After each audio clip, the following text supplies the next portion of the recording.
When Che Orton put his hand up just as a joke to perform as Elvis Presley, he never anticipated it would lead him all the way to Elvis' home at Graceland. Elvis Tribute Artist and former Paeroa man Che Orton made his mark at the semi-finals of the Ultimate Elvis Tribute Artist contest in Memphis, Tennessee, last month.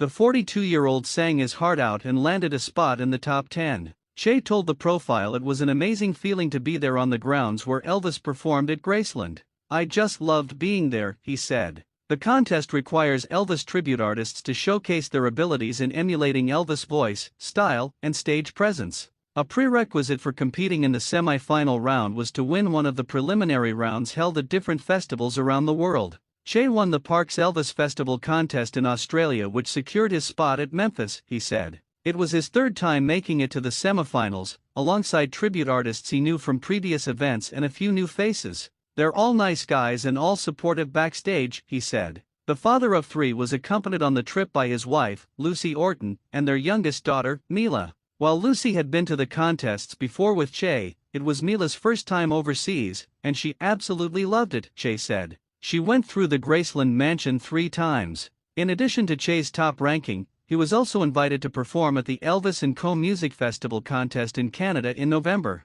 Out of the countless talented Elvis tribute artists from around the world, only 12 are invited to participate, and I'm proud to be one of them. The contest was a pre-qualifier for next year's Ultimate Elvis Tribute Contest, so we hope to secure a win, Che said. When tributes get their placings for the semi-final, they have to submit a list of songs they'd like to sing, and the contest organizers would pick out 2 songs for each artist. So you never know what you're going to sing until the week before you get there. Most points are allocated based on the voice and the way each person recreates the whole experience of Elvis on stage, he said. Che was able to embody the Elvis experience through his accessories. "So all my Elvis jewelry is replicas of what Elvis had," Che said, but there was also a special link. Lowell Hayes, who was Elvis' jeweler, also made all of Che's on-stage jewelry. Another person Che crossed paths with was Elvis' former partner, Linda Thompson, who was also a judge at the contest. When Che performed Lonesome Tonight for the contest, he said he was freaking out about the piece of dialogue in the middle of the song.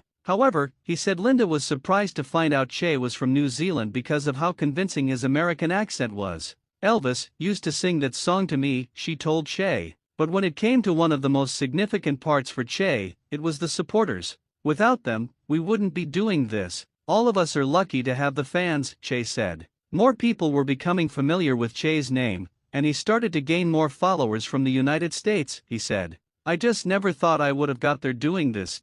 Che was just 15 years old when his journey with Elvis began. He was part of the Drifters Rock and Roll Club in Hamilton, where he danced with his sister, Sashikal Drury, he said. "I remember being at the meeting when they were talking about hiring Elvis.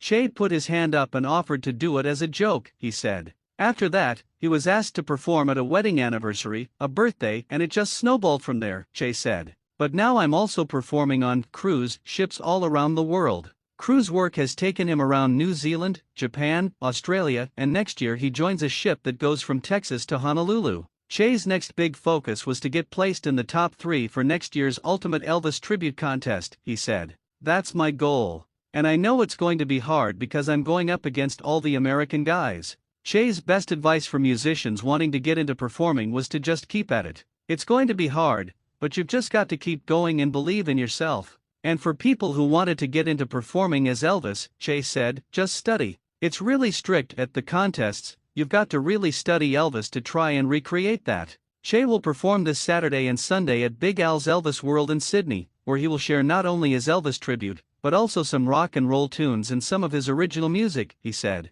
Che was also working on bringing his new show, Che Orton The Elvis Experience, to New Zealand, with May 2025 dates set for Tonga and Auckland shows. Please subscribe, like, and hit the notification button for more videos.